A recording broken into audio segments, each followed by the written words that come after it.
बिस्मिल्लाहिर्रहमानिर्रहीम, अस्सलाम वालेकुम। बजट तो यह प्रोग्राम के साथ मैं हूं आपका होस्ट मुख्तार अहमद और आज हम बजट पे बात करेंगे। मौजूदा दौर हुकूमत का तीसरा बजट पेश किया जा चुका है। पहला बजट असद उमर साहब ने 2019 में पेश किया और उसके बाद दूसरा बजट हफीज़ शेख साहब ने पेश किया और तीसरा मौजूदा दौर का जो तीसरा बजट है करंटली जिसे हम बजट कहेंगे वो शौकत तरीन साहब ने पेश किया है। आज बजट पर भी बात की जाएगी और देखा जाएगा कि मुल्क की मईशत की तरक्की में कितना मुस्तहकम साबित होगा ये बजट। आज कारोबारी शख्सियत की फहरिस्त में एक बहुत बड़ा नाम एसएम मुनीर भाईजान हमारे साथ मौजूद हैं। बिजनेस लीडर भी हैं, पैटर्न इन चीफ हैं यूनिट बिजनेस ग्रुप के, formal CEO trade development authority Pakistan टिडैप के हैं। इसके साथ साथ प्रेसिडेंट हैं फेडरेशन पाकिस्तान चैम्बर कॉमर्स के और इसके साथ साथ वाइस चेयरमैन हैं एमसीबी बैंक के। तो बात करेंगे और जानेंगे कि किस तरीके से इस साल का जो बजट बनाया गया है वो हमारी मुल्क की मईशत पर कितना असरअंदाज होगा। तो हम बात करते हैं और जानते हैं बजट के हवाले से। जी अस्सलाम वालेकुम सर। वालेकुम सलाम। सर सबसे पहले तो बहुत शुक्रिया कि आपने हमारे लिए वक्त निकाला और ज़ाहिर है बजट के ऊपर हम आज बात करेंगे और आप किस तरीके से देखते हैं ख़ास करके इस बजट को कि इस साल का जो ये बजट बनाया गया है वो किस तरीके से बनाया गया और कैसा लग रहा है। पहले तो मैं आप सबको BTV के तमाम दोस्तों को वेलकम करता हूँ। Thank you sir. तशरीफ लाएँ। ये एक अच्छा बजट आया मेरी नज़र में। ये मैशियत को अच्छा करने वाला बजट है। सही। शौकत तरीन साहब मेरे दोस्तों में से आई थिंक ये broad a very nice budget. इस बजट में कोई नई टैक्सेशन नहीं हुई है बल्कि टैक्स कम कर दिए गए।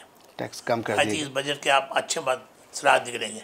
देखिए हमारा GDP ऑलरेडी 0% से माइनस है, लेकिन ये कहते हैं इस साल 6 महीने में 4% पे आ जाएगा। मेरा यकीन है आ जाएगा। आज से 4 बजट आने से एक हफ़्ता पहले मैंने कहना शुरू कर दिया था अगले 3 महीने पाकिस्तान टेक ओवर स्टेज पे आ जाएगा। जो हालात मैं देख रहा हूँ पाकिस्तान की एक्सपोर्ट बढ़नी शुरू हो गई है। IT एक्सपोर्ट हमारी $2 अरब से ऊपर चली गई माशाल्लाह। आगे उम्मीद है 10 अरब पे चली जाएगी। और जो हमारी फॉरेन रेमिटेंस है वो इस साल तकरीबन $2.5 अरब आ चुकी है। हर महीने $2.5 मिलियन आ रहे हैं हर महीने। सर मुझे बताइएगा क्योंकि FPCCI के जो मेंबरान हैं और माशाल्लाह सब ने जो इस बजट को खैर मकदम किया है, तो ये मौजूदा हुकूमत का जो तीसरा बजट है, क्या ये तीसरा बजट सबसे अच्छा बजट है या ये पूरी जो पाकिस्तान की हिस्ट्री में जितनी भी हुकूमतें आई हैं उनसे सबसे अच्छा बजट है? नहीं, तीसरा बजट सबसे अच्छा है। तीसरा बजट सबसे अच्छा। हुकूमतों में अच्छे बुरे बजट आते रहते हैं ना। सही। सर यहाँ पे हम देख रहे हैं कि बजट के हवाले से जब हमने इसको डिटेल में देखा तो हम देखते हैं कैपिटल वैल्यू टैक्स पे भी कमी की गई है। इससे हमारी इकोनॉमी में कितना फ़र्क पड़ेगा? बहुत थोड़ा सा फ़र्क पड़ेगा। ये तो किया स्टॉक एक्सचेंज के लिए। स्टॉक एक्सचेंज में जो कैपिटल वैल्यू था उस पर 15 था उसको 12.5 कर दिया गया। उससे थोड़ा सा फ़र्क पड़ेगा। It is good thing. जो भी कम करने फ़ायदा ही है ना। सही। और सर छोटी गाड़ियों के हवाले से अगर हम बात करें कि 850 सीसी वो सस्ती की गई हैं और कारोबारी 850 सीसी। जी सर। छोटी गाड़ी जो है गरीब आदमी खरीद सकता है। बिल्कुल सर। टैक्स पे भी छूट दे दी गई है, तो इसको किस तरीके से देखते हैं? उसमें सेल टैक्स कम कर दिया गया। जी सर। बहुत बड़ी रकम नहीं बनती लेकिन 12 कुछ रकम कम हुई है। सही। सर हम अगर बात करें कि एक बिल्कुल न्यूली हमने चीज़ देखी है इसके अंदर कि हम अगर स्कीम्स की बात करते हैं तो सेल्फ असेसमेंट स्कीम जो है वो इंट्रोड्यूस मतलब रिवाइव हुआ है उसका, तो उसे किस तरीके से देखते हैं आप? ये बहुत अच्छा काम इन्होंने किया है। देखिए हमारा प्रॉब्लम क्या है, लोग टैक्स नेट में क्यों नहीं आते? टैक्स वाले तंग बहुत करते हैं सवालात कर करके और ये तफसील वो तफसील। अब आपका जो आप भेजेंगे उस ऑटोमेटिक सेल्फ असेसमेंट में आपका असेसमेंट स्कीम में ऑर्डर इशू हो जाएगा। बाद में कोई चीज़ पकड़ेंगे तो आपको चेक करेंगे। तो सेल्फ असेसमेंट स्कीम पहले भी बेहतर थी, वापस आ गई। मैं समझता हूँ हुकूमत एक अच्छा इकदाम किया। सही। सर इस साल के बजट में आप क्या समझते हैं कौन सा ऐसा सेक्टर है जिसको सबसे ज़्यादा तरजीह दी गई है? मेरे ख्याल में एक्सपोर्ट सेक्टर है। Export sector. आज से 4-6 महीने हो गए कॉमर्स मिनिस्टर साहब को मैं खराज तहसीन पेश करूँगा। वो टेक्सटाइल पे काम कर रहे थे। टेक्सटाइल वालों को मुसलसल वो थोड़े थोड़े इंसेंटिव दे रहे हैं, जिसकी वजह से आज हमारी टेक्सटाइल की एक्सपोर्ट काफ़ी ज़ोर में बढ़ गई है। देखिए हमारी एक्सपोर्ट बढ़नी शुरू हो चुकी है। $20 अरब पे खड़ी हुई थी। इंशाल्लाह इसी साल 25 अरब से ज़्यादा हो जाएगी इंशाल्लाह। सर प्रोडक्शन ऑफ इलेक्ट्रिसिटी की अगर बात करें तो 118 अरब का जो है वो बजट पास किया गया है, क्या ये काफ़ी होगा? नहीं, मैं ख्याल बिजली के रेट इनको कम करने पड़ेगा। और बिजली के रेट, बिजली और गैस के रेट कम ना किए तो मामला बहुत महंगाई हो जाएगी। फिर हम बांग्लादेश और इंडिया से कम्पीट नहीं कर सकते। We have to be competitive with the international world. Sir अभी आप क्या समझते हैं कि बांग्लादेश और इंडिया की अगर हम इकोनॉमी देखते हैं और हम पाकिस्तान की इकोनॉमी देखते हैं कितना डिफरेंस नज़र आता है? नहीं, पाकिस्तान की इकॉनमी को ख़राब नहीं, बहुत बेहतर है। तो कोविड की वजह से बहुत सारे मसले हो गए हैं, but still we are now. अगर आप इंडिया में देखें कोविड की वजह से 6000 बंदे रोज़ मर रहे हैं। हमारे यहाँ माशाल्लाह 30-40 पे हम आ गए। सर वो तो कोविड के हवाले से है, लेकिन अगर इकोनॉमी को हम देखते हैं एक तरफ तो कोविड की वजह से ज़ाहिर डिस्टर्ब हुआ है पूरा इकोनॉमिक सेक्टर, लेकिन अगर हम पाकिस्तान की बात करें जहां अमवात की तादाद भी कम है, वहां हम देख रहे हैं कि जी बहुत सारे इकदाम किए जा रहे हैं। और अभी भी बजट अगर देखा जाए तो इसमें भी वैक्सीनेशन का अलग। हमारी इकोनॉमी से बांग्लादेश से बहुत बेहतर है, कि इंडिया से अब बेहतर नहीं है। सही। इंडिया से हमें टाइम लगेगा। सर आवाम के हवाले से अगर देखा जाए तो आवाम के मसाइल में अभी भी जो है वो पेट्रोल की कीमत और इसके साथ साथ एक तो बिजली की आपने बताई थी, और तीसरा शुगर के ऊपर जो है ना काफ़ी ज़्यादा प्रॉब्लम्स आ रहे हैं। शुगर की प्राइस अभी भी, आटा भी है, देखिए आटा भी है जी। महंगाई से बड़े लोग परेशान हैं। तो सर महंगाई को कैसे कंट्रोल किया जा सकता है? ये तो गवर्नमेंट का काम है, चेक करे कौन है जो स्टॉक करते हैं। There are many people in Pakistan जो स्टोर कर लेते हैं अरबों रुपए का माल, फिर बाद में ऐसा ऐसा निकालते हैं, कमाइयाँ करते हैं। गवर्नमेंट सख्ती करनी चाहिए। सही। बेसिक रीजन आप ये कह रहे हैं कि महंगाई का है कि वो स्टॉक करके रख लेते हैं, उसके बाद मार्केट में स्टॉक को पकड़ना चाहिए। सही। सर इंपोर्ट और एक्सपोर्ट्स को किस तरह देखते हैं, खास करके इस साल के बजट? इंपोर्ट तो गवर्नमेंट और कम कर देगी। कम कर देगी। इंपोर्ट कम हुई तो हमारा फिस्कल डेफिसिट हमारा अच्छा हो गया। सही। इंपोर्ट तो कम कर दी ऑलरेडी। सर नॉन टैक्स के हवाले से मुझे बताएं कि नॉन टैक्स रेवेन्यू जो है वो 22% जो है वो इंक्रीज़ किया गया है, तो बिजनेस पे इसका क्या इम्पैक्ट पड़ेगा? अच्छा इम्पैक्ट आज जितना टैक्स आएगा गवर्नमेंट को हमारे मुल्क का फ़ायदा है। FBR देखिए टारगेट रखा है, FBR टारगेट रखा 5,800 अरब। ये बड़ा मुश्किल टारगेट है, बड़ा अचीवमेंट मुझे नज़र नहीं आ रहा। मैं समझता इसको गवर्नमेंट इसको कटौती करेगी। सही। सर विद होल्डिंग टैक्स की अगर बात की जाए, विद होल्डिंग रिजीम के ऊपर हमने देखा 40% डिक्रीज़ कर दिया, तो इससे हमारी इकोनॉमी को कोई फ़ायदा होगा जी? इससे फ़ायदा होगा कितना? 40% सर बहुत बड़ा मार्जिन नहीं है। नहीं, फ़ायदा ये होगा जो चीज़ लोग इम्पोर्ट करेंगे, जब विदआउट टैक्स कम होगा वो चीज़ इम्पोर्टेड चीज़ सस्ती बेचेंगे। आज महंगी बेच रहे, सस्ती बेचेंगे तो ऑटोमेटिक नीचे आम गरीब आदमी को फ़ायदा पहुँचेगा उसका। सही। सर कोविड के हवाले से अगर हम देखें, कोविड में हमने देखा कि online shopping, online marketing, e commerce जो है उस सेक्टर ने काफ़ी ज़्यादा जो है वो बूम अप हुआ है, तो उसको आप किस तरीके से देखते हैं? और ख़ास करके अब इस पर सेल्स टैक्स का भी सिलसिला जो है वो शुरू हो गया, तो इससे इकोनॉमी का कितना बेनिफिट होगा? ऑनलाइन में सेल टैक्स नहीं लगाना चाहिए, बिल्कुल नहीं लगाना चाहिए। नहीं तो एक लोग एक बेचारे कोई 1 पीस का ऑर्डर देता है, कोई 2 पीस का ऑर्डर देता है। मेरा भी कारोबार है कपड़े का, मेरी भी दुकानें हैं पाकिस्तान में, BT would by the way के नाम से 16 दुकानें हैं। लेकिन ये टैक्स लगा दिए, इससे समझता हूँ बड़ा नेगेटिव इम्पैक्ट आएगा। इनको ऑनलाइन के ऊपर टैक्स नहीं लगाना चाहिए। पहले ऑनलाइन को फल लें फूलने दें, जब ऑनलाइन फल फूल जाए फिर आप टैक्स लगाएं। बेहतरीन। अभी वक्त नहीं था टैक्स लगाने। सही। सर तरक्याती बजट की अगर बात की जाए तो 36% जो है वो ओवरऑल हम देख रहे हैं इस बजट में जो है वो इंक्रीज़ किया गया है। कितना फ़ायदा होगा खास करके कराची को? PSG में तो बड़ा अच्छा काम हो रहा है जी। वैसे कराची को चाहिए पैसे जी, कराची पैसे लगाने पड़ेंगे। कराची हमारा पाकिस्तान का सबसे बड़ा हब है, बिल्कुल शहर सबसे इम्पोर्टेंट शहर है जो टैक्स देता है, तो कराची को बिल्कुल ही छोड़ दिया गया। अब मुझे गवर्नमेंट ने वादा भी किया, मेरा यकीन है कि कराची में भी खर्चा करेंगे और उसमें पाकिस्तान कराची में बेहतरी आई। सर कराची के लिए जो तरक्याती बजट दिया गया है वो 739 अरब का दिया गया है, तो क्या ये काफ़ी होगा खास करके कराची का अब जो इंफ्रास्ट्रक्चर हम देख रहे हैं? इससे पहले भी दे चुके हैं ना, ये भी दे रहे हैं जी, और ट्रेनें भी चला रहे हैं, बहुत सारी चीज़ें अगर आप टोटल लगाएं तो काफ़ी बड़ा बजट है। सर रेलवे सेक्टर को कैसे देखते हैं, इस पे कितना खर्च होना चाहिए? मैटर बड़ा सीरियस, देखिए अभी एक्सीडेंट हुआ जी, बिल्कुल सबसे वो 100 साल पुरानी लाइन चल रही है, वो जो रेलवे लाइन है उसको इनको सारा ठीक कर रिवैम्प करना पड़े। दुनिया में अभी चाइना में ट्रेनें चल रही हैं जो चली 3000 किलोमीटर पर आवर, हमारे यहाँ चलती है 50-60 मील वाली। 3000 कैसे चलती? वही लाइन है ना, लाइनें आप सही करें, नई लाइनें डालें एमरजेंसी में, वॉर फुटिंग लगे, कब तक हम लाशें उठाते रहेंगे? मैं समझता रेलवे वाला मामला सही नहीं है, इसको वॉर फुटिंग लेवल पे हंगामी बुनियाद पे ठीक करना पड़ेगा। सही। सर हम देख रहे हैं कि अब ऑडिट के हवाले से भी जो सिलसिला है वो थर्ड पार्टी ऑडिट को जो है वो शामिल किया गया है, ख़ास करके इस कारोबारी हालात में अगर हम ये देखें, और इस ऑडिट को जो थर्ड पार्टी वाला शामिल किया गया, इसको आप कैसे देखते हैं और इसका क्या इफेक्ट होगा? ये बड़ा अच्छा इम्पैक्ट है इसका होगा। देखिए आप हम ऑडिट लेटर भेजते हैं, FBI चेक करता है, फिर इनकम टैक्स वाले पैसे मांगते हैं, फिर छक्का मार देते हैं, जो मर्जी ऐड कर देते हैं। तो इससे थर्ड पार्टी में ये है कि लोगों को बारात मिल जाएगी, जो इनकम टैक्स का पेई है उसको ज़रा आसानी हो जाएगी। सही।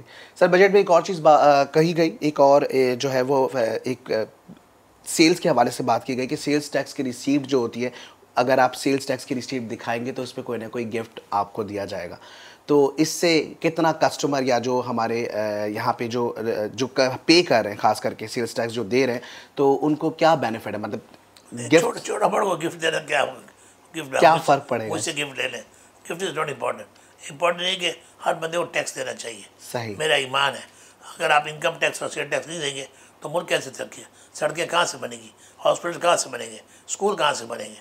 मैं समझता हूँ इमरान खान ओवरऑल अच्छा काम कर रहा है, उसके हाथ मजबूत करने चाहिए। हाथी के इमरान खान ने रिसेंटली हसास प्रोग्राम में कितने पैसे दिए, आपको हेल्थ कार्ड इशू किए, हर आदमी 7,500 रुपया, मैं अपना जाके आगा खां में इलाज कर सकता हूँ, आगा खां 7,500 मुझसे चार्ज नहीं करेगा, गवर्नमेंट को चार्ज करेगा। हर आदमी को पाकिस्तान में कार्ड इशू हो रहे हैं, health card, that will help the poor masses to get their medical treatment. सही। सर, टेलीफोन के जो टेली कम्युनिकेशन है अथॉरिटीज़ के भी हमने चार्जेस देखे थे कि पहले उन्होंने बढ़ाए और फिर उससे कम कर दिए, तो उसको किस तरीके से देखते हैं? उसकी वजह है कि मोबाइल फ़ोन इतने एक्टिव हो चुके हैं, लोग आम फ़ोन इस्तेमाल ही नहीं करते। सही। तो इससे चार्जेस कम किया, अच्छा किया। सर, एक और चीज़ है single window project. Single window project basically एक हम कोई भी चीज़ अगर इंपोर्ट या एक्सपोर्ट कर रहे हैं तो क्लियरेंसिंग के लिए जो है वो एक सिंगल पोर्टल है और उसके ज़रिए हम जो है वो सिंगल विंडो के ज़रिए क्लियरेंस करवा सकते हैं। इसको किस तरीके से? ये वन विंडो पिछले 25 साल से चल रहा है, 25 हम ये कहते हैं खुदा के वास्ते one window means should be one window. मतलब मैंने फैक्ट्री लगानी है तो मेरे को बिजली के लिए धक्के ना खाने पड़े, गैस की लाइन में ना लगना पड़े, टेलीफोन के लिए दरखास्तें ना करनी पड़े, और किसी को बिजली की रिश्वत ना देनी पड़े। मैं ये चाहता हूँ एक ही दफ़ा गवर्नमेंट देख ले कि मेरे को कितना चाहिए, गवर्नमेंट का कोई डिपार्टमेंट जो फौरी हाँ कर दे, सारे ऑटोमेटिक काम लगे। तो उससे क्या होगा, इंडस्ट्रियलाइजेशन होगी, लोग बाहर से आके इंडस्ट्री लगाएंगे। सड़कों से मेरे दोस्त आया, फैक्ट्री लगा रहा था, बेचारा कई करोड़ रुपये लाया, फिर भाग गया। उसने कहा जी यहाँ तो लाइनें लगी हुई हैं, ना मुझे को बिजली देता है ना मुझे को गैस देता है।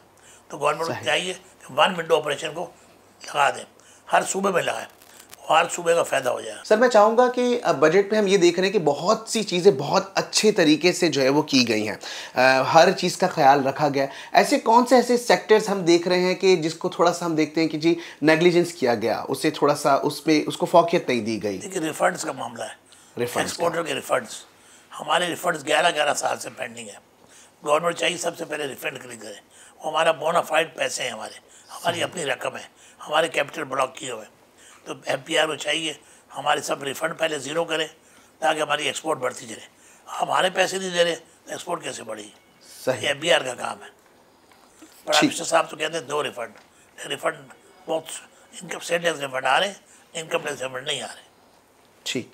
सर, हम कोविड की सिचुएशन में ये भी देख रहे हैं कि ख़ास करके ब्लू इकोनॉमी को काफ़ी ज़्यादा जो है वो दूसरे ममालिक ने ख़ास करके कोविड की सिचुएशन में इसको काफ़ी परवान चढ़ा है। हमारे मुल्क में ब्लू इकोनॉमी को आप किस तरीके से देखते हैं? मेरे ख्याल है बड़ा अच्छा एक नया वर्जन है, ब्लू इकोनॉमी को सपोर्ट करना चाहिए, क्योंकि अब हर चीज़ समुद्र में किस चीज़ की कमी है? बिल्कुल। आप ही को फ़ायदा है, हमारे दरियाओं में किस बात की कमी नहीं है। लेकिन नए नए हमारे डैम बन रहे हैं, आप देखिएगा इतनी पावर पाकिस्तान में आने वाली है, इतने प्रोजेक्ट लग जाएंगे, वाटर से पावर बनाए, पानी से पावर, हाइड्रो पावर पाकिस्तान बिजली हो जाएगी। बिजली चाहिए ना इंडस्ट्रियलाइजेशन, बिजली चाहिए एग्रीकल्चर के लिए, किसी की बिजली नहीं चाहिए। सही। बिजली is very important. Sir, dam के हवाले से अगर देखें तो हम देखते हैं कि अभी जो पहला हमारा फेज़ है उस फेज़ को हम देख रहे हैं 2025 में जाके वो कंप्लीट होगा, फिर सेकंड फेज़ शुरू होगा, वो कंप्लीट होगा 2029 में जाके। उसमें दौरे हुकूमत हम देखते हैं कि 5 साल बाद फिर एक हुकूमत का इक़्तिदार आता है, फिर एक हुकूमत आती है, फिर उसकी अपनी नई पॉलिसीज़ होती हैं, नए प्रोसीजर्स होते हैं। तो जब जिस तरीके से डैम का मामला चल रहा है, हम देख रहे हैं कि जी 2025 में जाके जो है ये कंप्लीट होगा पहला फ़ेज़, फिर 29 में जो है वो दूसरा फ़ेज़ होगा। हुकूमत अगर बदलती है और पॉलिसीज़ जब चेंज होती हैं तो डेफिनेटली हम देखते हैं कि फिर वो सेक्टर से नज़र जो है हट जाती है। तो इसको किस तरह आप देखते हैं? मेरी नज़र सबसे पहले तो जो भी नया आइटम लाते हैं, चाहे बजट है चाहे डैम है, उसको शुड बी सस्टेनेबल। गवर्नमेंट चाहिए ऐसा लॉ पास करे कि नई हुकूमत जो भी आए उसको चेंज ना कर सके।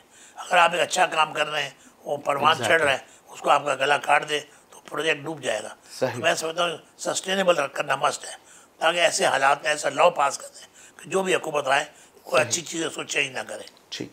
सर, एक और चीज़ हम देख रहे हैं, मौजूदा हालात अगर हम देखें तो तजावुज़ात के ऊपर आजकल बड़ा काम हो रहा है, इंक्रोचमेंट का सिलसिला हर जगह जारी है। कराची में ख़ास करके हम देखते हैं कि छोटी छोटी मार्केट्स तो पहले थी, अभी हम देख रहे हैं कि बड़ी बड़ी मार्केट्स जहाँ पे लोग अपना सरमाया लगाते हैं और ख़ास करके इस महंगाई के दौर में उनके पास कोई मुलाजमत के ज़राए नहीं है, तो वो अपनी दुकानें या अपने छोटे छोटे कारोबार लेके बैठें, उसको जो है वो उसकी तजावुज़ात की वजह से उसको ख़त्म किया जा रहा है। तो ऐसा नहीं कि कोई ना कोई ऐसी पॉलिसी बनाई जाए कि जिससे उसको भी बेनिफिट हो और हुकूमत को भी बेनिफिट हो? बड़ा अच्छा सवाल है, ये सवाल सारी कौम कर रही है। देखिए, आपने तोड़ दिया, बिल्कुल सही तोड़ा, इलीगल चीज़ तोड़नी चाहिए। लेकिन मुझे दुख इस बात का है कोई भी एक एक्शन नहीं हुआ कि जिन लोगों ने वो लीज दिए प्लाट जिन लोगों ने ट्रांसफ़र की है, जिन्होंने रिश्वत दे के गलत काम किया, उनको गिरफ्तार करना, उनको सजाएं देना। आपने गरीब बेवा का मकान तो तोड़ दिया, बेचारे पैसे जमा कर करके बच्चे ने पैसे भेजे बाहर से, तोड़ दिया। अब चाहिए कि उस बंदे को सजा दें जिन लोगों ने इसको ट्रांसफ़र किया, अलाउ किया, लीज दी, उसके उसको रजिस्ट्रेशन दी, उसको पकड़ना चाहिए, तो गाड़ी सही चलेगी। वरना फिर लीज, फिर प्लाट पर कब्जे हो जाएंगे, फिर तोड़ते रहेंगे, आप यही काम ही करते रहेंगे। सही सर, जहाँ पे हम छोटे कारोबार की बात करें वहाँ एसएमई सेक्टर भी आ जाता है, इसको आप किस तरीके से देखते हैं? एसएमई सेक्टर तो गवर्नमेंट मराद दे रही है, अभी बोला 10-10 लाख में सबको कर्जे भी देंगे विदाउट एनी मॉर्गेज। तो जो कर्जे देंगे तो एसएमई सेक्टर, स्टेट बैंक तो सर कोई मॉर्गेज नहीं होगा उसमें?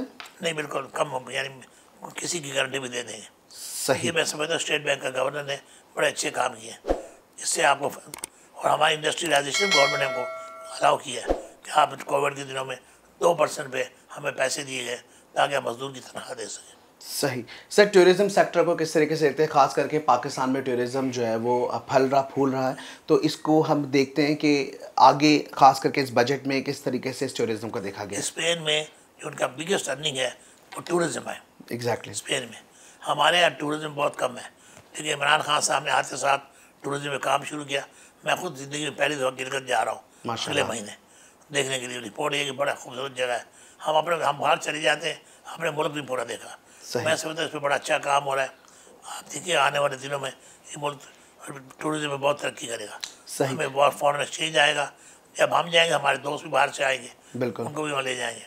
सर एसएमई और टूरिज्म का हम देख रहे हैं कि इसका इकोनॉमी पे बहुत बड़ा जो है वो एक इम्पैक्ट पड़ता है, तो इसको आप किस तरीके से देख रहे हैं? देखिए एसएमई छोटे छोटे फैक्ट्री लोग लगाएंगे, आम बंदे को जॉब मिलेगा। देखिए आज एक दुकान खुले 2 बंदे को जॉब मिलता है, एक इंडस्ट्री खुले 1000 बंदे को जॉब मिलता है। एसएमई में हर बंदे को इख्तियार होगा वो छोटी छोटी फैक्ट्रियाँ लगाएँ।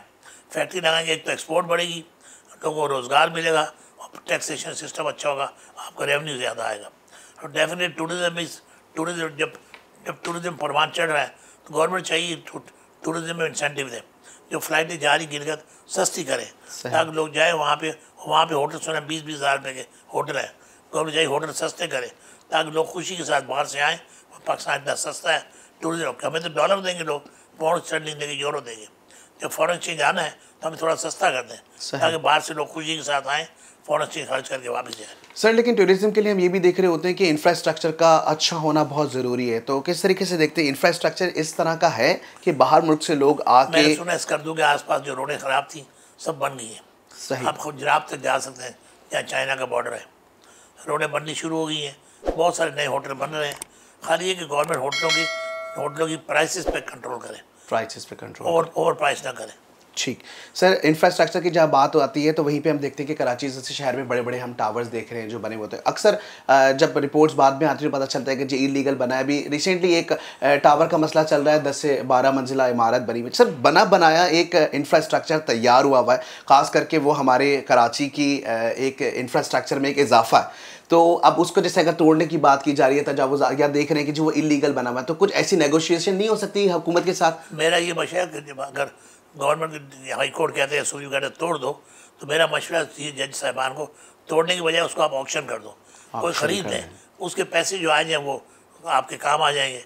अगर तोड़ देंगे तो उसके अंदर सामान भी सारा गया, उसमें सारा लोहा लगा हुआ है, सीमेंट लगा हुआ है, सब बर्बाद हो जाएगी।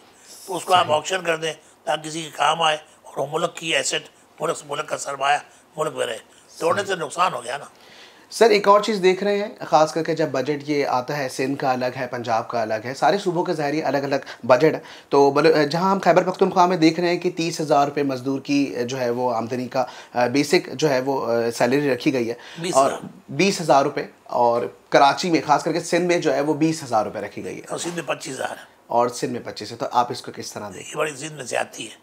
कल लेबर मिनिस्टर आया था, मैंने बताया जी सर, हमने हिसाब किया है, बांग्लादेश के मुकाबले हमारी सैलरी जो है हम लोग दे रहे हैं $264, बांग्लादेश दे रहे $180। How can we compete? हमारी देखिए पंजाब में सैलरी गवर्नमेंट ने की है, फेडरल गवर्नमेंट 20,000, सही, और कल बलोचिस्तान में की 21,000, और हमारे यहाँ की 25,000।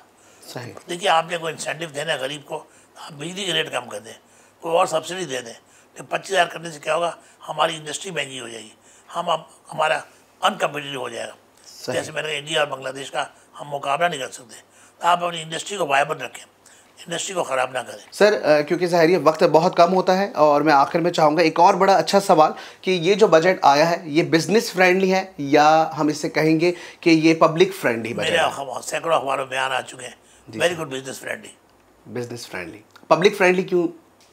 पब्लिक फ्रेंडली ऑटोमेटिक हो जाएगा जब बिजनेस फ्रेंडली होगा तो। सर बिल्कुल, जहां बजट की हम बात करें वहां पे हॉस्पिटैलिटी पे भी मैं बात करना चाहूँगा, खास करके कोविड सिचुएशन ने जिस तरह पूरी दुनिया की इकोनॉमी को हिला के रख दिया है, तो हम अपनी हॉस्पिटैलिटी सेक्टर को किस तरीके से देखते हैं? इसके साथ साथ ये जो हमारे इवेंट्स हो रहे होते थे, खास करके अभी बड़े बड़े जितने इवेंट्स थे वो सारे रोक दिए गए। ज़ाहिर इनकम भी जनरेट हो रही होती है, बिजनेस भी जनरेट हो रहा होता है, और लेकिन ये खास करके पूरे 1.5 साल दूसरा साल हमारा पाकिस्तान में हर महीने कोई ना कोई एक्सपो होती थी, कराची, लाहौर, इस्लामाबाद में। बिल्कुल सर। अब कोई एक्सपो नहीं हो रही। यस सर, कैसे ये देखते बहुत बड़ी एक्टिविटी रुक गई है। एक्सपो में बाहर के फॉरनर्स भी आते हैं, लोकल लोग भी जाते हैं, और फॉरनर जो आते हैं डॉलर खर्च करता है और लोग हमारे होटल फुल हो जाते हैं। तो मैं समझता हूँ आजकल होटल खाली पड़े हुए हैं, कोई एक्सपो नहीं हो रही। एक्सपो सेंटर कराची में बना हुआ है, लाहौर बना हुआ है, आजकल कोविड सेंटर बने हुए हैं। मैं समझता हूँ पाकिस्तान में टीडैप काम नहीं कर रही, टीडैप बिल्कुल स्लो हो गई है। मैंने 3 साल टीडैप में बहुत मेहनत की, इंटरनेशनल एग्जीबिशन मैंने बढ़ा दी, मैं खुद भी दौरे किए, पाकिस्तान में एग्जीबिशन मैंने बढ़ा दी, स्पेशल इंसेंटिव मैंने दिए थे।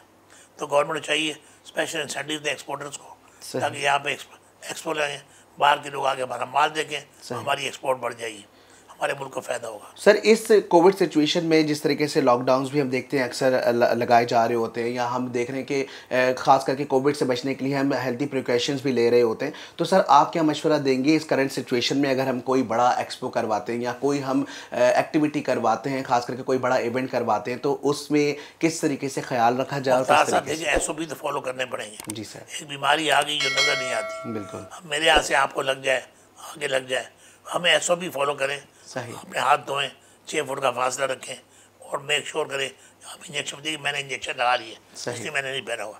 इंजेक्शन लगाने ज़रूरी है, ये इंजेक्शन बहुत अच्छे हैं, इसके आने से देखिए हमारे यहाँ अमवात कम हो चुकी है। सही। पहले तो ये हमारे यहाँ परसों मेरा गार्ड था, कहने लगा मैं इंजेक्शन लगाऊंगा, मैंने उसको निकाल दिया, इंजेक्शन होने की सर ज़रूरत नहीं है।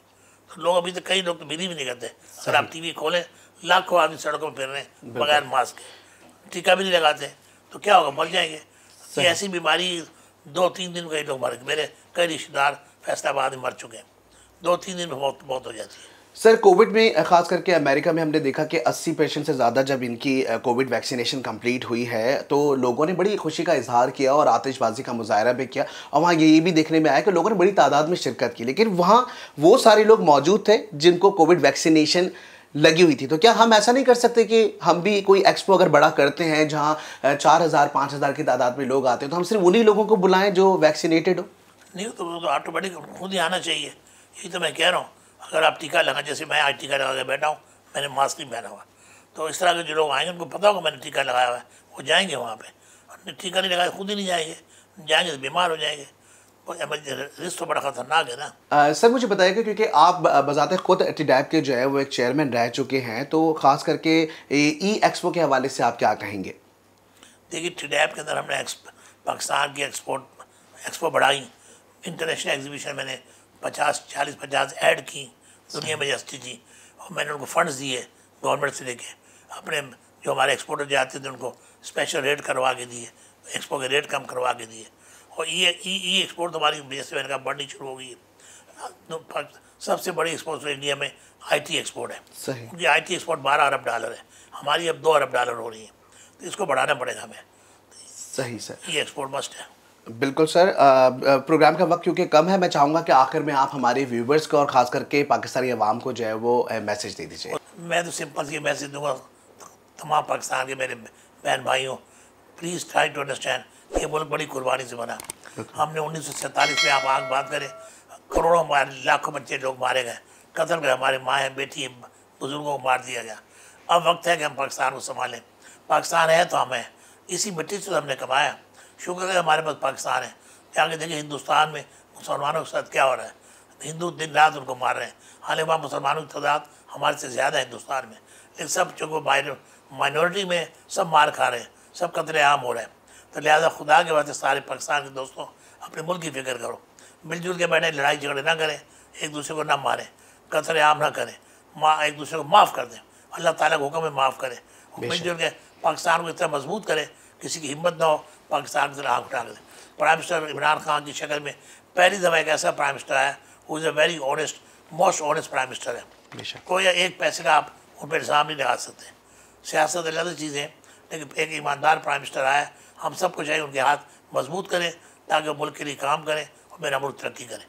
बिल्कुल, बहुत शुक्रिया सर आपका कीमती वक्त देने का। और नाजरीन, जैसे कि ऐसे मुनीर भाईजान हमारे साथ मौजूद थे और बहुत ही कीमती वक्त हमें दिया, हमारे इस प्रोग्राम को दिया गया, ख़ास करके बजट पे बात की गई। तो बिल्कुल नेक्स्ट एपिसोड में एक नए मेहमान के साथ आपके साथ मौजूद होंगे, बजट के हवाले से बात की जाएगी। तब तक के लिए इजाज़त दीजिए अपने मेज़बान मुख्तार अहमद को इस उम्मीद के साथ कि अपना बहुत ज़्यादा ख्याल रखिएगा।